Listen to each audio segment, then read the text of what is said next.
What's up, everybody? This is Ryan with RHRSwag.com. Here to show you a tech tip on bracing your right rear quarter panel. This little piece of spring steel here, about 2 inches long with 2 holes in it, put it in the vise, bent at a 45-degree angle. I attach it to my bottom angle iron bracing.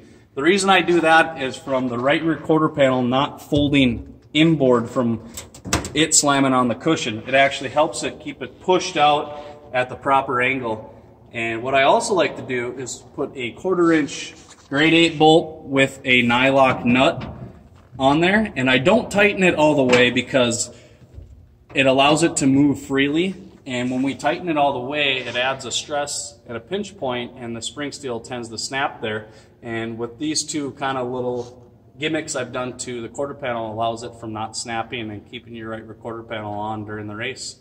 Hopefully this tech tip helps you.